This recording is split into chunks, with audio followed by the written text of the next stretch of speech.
Republican White House hopeful Mitt Romney on Tuesday said that the United States military should not cut and run in Afghanistan. And when I heard him say that, I thought of Robert Greenwald, Brave New Films.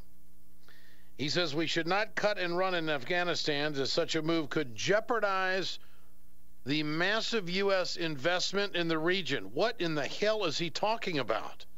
Mr. Greenwald, good to have you back with us. Brave New Films, Robert Greenwald here on the Ed Schultz Radio Show.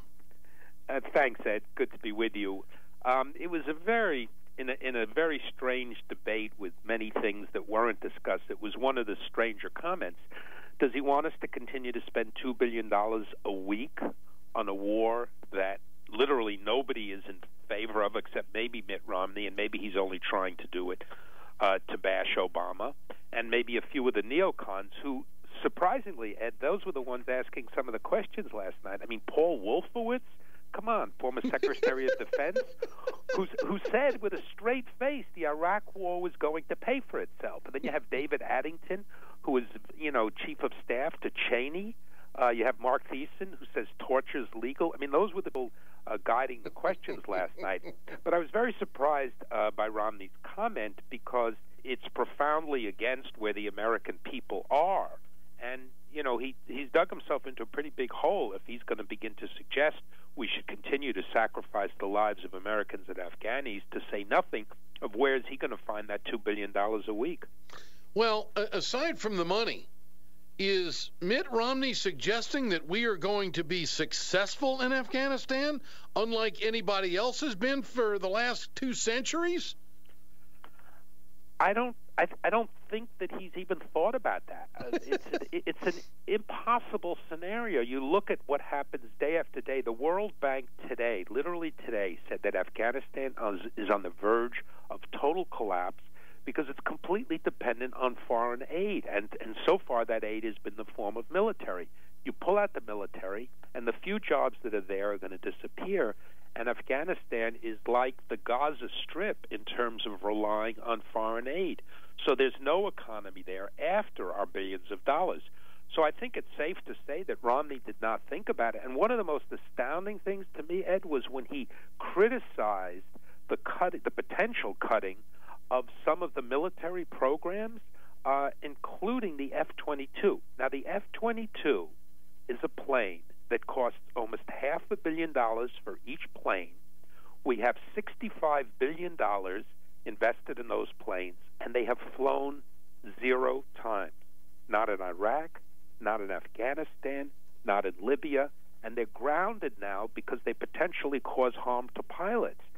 This is a plane that he thinks we should be continuing. The Secretary of Defense says there's no reason for this. Is that the F-22 Joint Strike Fighter? Yes. Yeah. Yes. And we got into a big squabble with the French on this because, if I recall the story, the French placed an order, and then they were teetering on not doing it because we wouldn't give them the guts of the cockpit, and we wouldn't give them the electronics that. What the hell's an airplane that goes fast unless you got all the good stuff in it? And so it actually became a labor dispute because they wanted to build some of the electronics on it, and of course we got somewhat protectionary about it. But this has been. I had a friend of mine who worked on the F-22 project years ago. He said it'll never get built, never get used. Well, he was half right. They got built, they haven't been used. Just let's think about this for a minute. 65 billion, not million, billions of dollars sitting there, war after war, never been used. And the only reason is because Lockheed Martin used political pressure on elected officials, and that's why it's continued to be built. And the fact that Romney was defending this last night, this plane, Ed, cost $18,000 an hour just to fly it. And, of course, we're not flying it because it's not safe. It hasn't been proven. There's no use for it. If there ever was a justification, maybe it was during the Cold War, but it's certainly not any justification now. And the leading presidential candidate goes out and says this is the kind of program we should continue? Yeah. That's absurd. I think the F-22, if I have the story right, is so advanced a human being can't even keep up with it. Well, human beings can't fly it. It cuts off the oxygen to the pilots. I mean, it kicks ass. I mean, it just rolls. I mean, it's just unbelievable what it does. Well, it's certainly a next-generation machine that we don't need right now, and we don't have the finances for it for sure. But Romney seems to be trying to out-hawk everybody in the crowd right now. And it's just not a very well-researched comment to connect the old Bush term cut and run to Afghanistan when the majority of Americans don't believe that we should be there.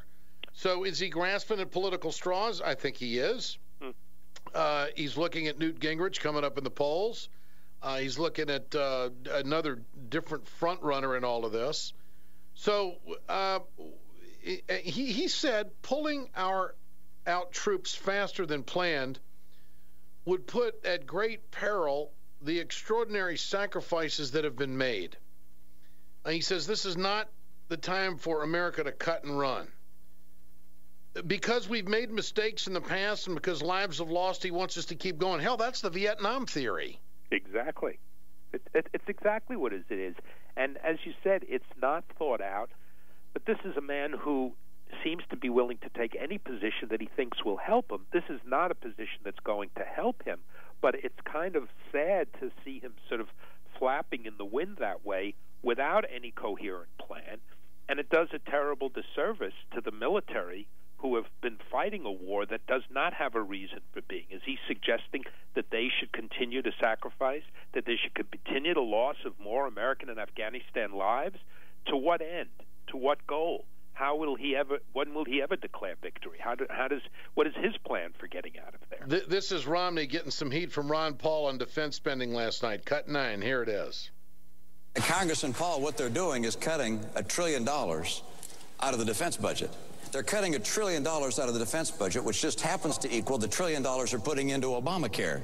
And so what you have is a president that has a priority of spending us into bankruptcy, but he's not just spending us into bankruptcy, he's spending the money foolishly.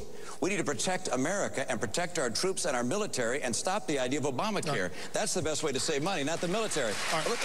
But hold on one second, because Ron Paul wants to respond to that point. Well, they're not cutting anything out of anything. All this talk is just talk. Believe me. They're nibbling away at baseline budgeting. It's automatic increases. There's nothing cut against the military. What do you think of that? Well, I think he's exactly right. Yeah, they're fighting against increases. This is not cutting the budget. You know, your budget is X. You come in and say, I want Y for next year, and they say you're not getting Y. That is not cutting your budget. And that's what's going on there. And the other part of this that, you know, really requires looking at is we talk about defense, but how about the salaries, the money being made by the healthcare? The healthcare of the Pentagon budget is going through the roof. Yeah, well, but that's what they talk about. They don't talk about how much Lockheed Martin is making, how much the head of Lockheed Martin, the head, is making $21 million a year. Yeah. That's our money. On the political front, there was Mitt Romney trying to connect a dot that does not exist. Right. He's trying to connect Obamacare, the health care bill, to defense spending, and now we're weaker as a country because of health care. I mean, the guy's a nut.